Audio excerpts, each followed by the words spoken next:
të marrin ty, të të shoqërojnë, të të marrin për kafe, të të ulen në bankë me ty? Jo, unë qëndroj në bankë vetëm. Ti je në bankë vetëm në shkollë mesme? Po, prej vitin e parë deri në vitin e tretë. Askush nuk ulet me ty? Askush. Çfarë njerëz jeni? Nga çfarë familje vini? Ku është edukata familjare? Ku jeni ju prindër të reagoni për kanitën? Çfarë presim nga një shoqëri ku një person që e takojmë në rrugë dhe është me aftësi ndryshe, dim t'i vendosim epitete nga më të rëndat. Një person që nuk ec, ky është shkepaçi. Një person që nuk shikon, ky është qori. Një person që ka ngecjen e të folur, ky është nemi.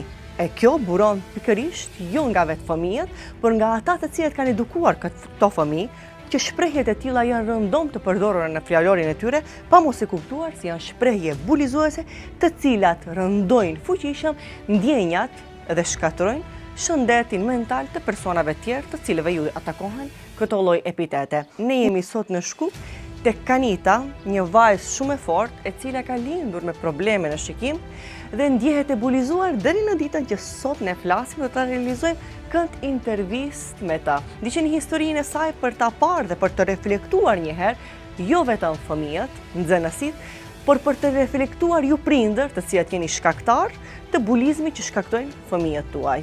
Qysh në fëmijëri kam qenë fëmijë i bulizuar për shkak një problemi me shikimin që kam trashëguar që nga lindja. Ti atëherë kur të kanë thënë fjalë bulizuese kur ke qenë fëmijë, në herën e parë ke dalë në lagje, ti s'e ke kuptuar se çfarë janë duke thënë? Po. Çfarë thonin ato fëmijë? Ato thonin sytë shikojni si i ka, është qorr. Vjen në shtëpi, e pyesja nënën, kishte dy dilema, çfarë po më thon këto fëmijë? Pse janë kështu ndaj meje? Vija në shtëpi dhe kam qajt. Më vinë të turp dhe ta pyes edhe prindin tim. Ko unë qaja në dhomë, kaloja shumë net pa gjumë, duke i lutë Zotit që të bëhem edhe unë si të tjerat. Kanita tani është në shkollë të mesme, në vitin e tretë, por pavarësisht se mosha e nxënësve është rritur, fushatat për mos bulizim vazhdojnë të jenë aktive, gjithkohës po bëhet thirrje që të kemi kujdes me bulizmin, përsëri ti ndjehesh e bulizuar. Shkolla e mesme ka qenë për mu një, domethënë një bulizim ende më i fortë. Domethënë kur kam filluar që të shkoj në shkollë të mesme, 95% të nxënësve kanë qenë duke më bulizuar.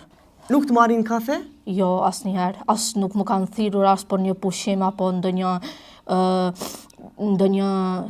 aktivitet tjetër, ose kur u ka bë ndonjë ngjarje, diçka? Ndonjë ekskursion me klasën apo organizim, asnjëherë nuk kam qenë e përfshirë në ato. Po profesorët nuk kanë reaguar për to nxënës të cilët të distancojnë ty?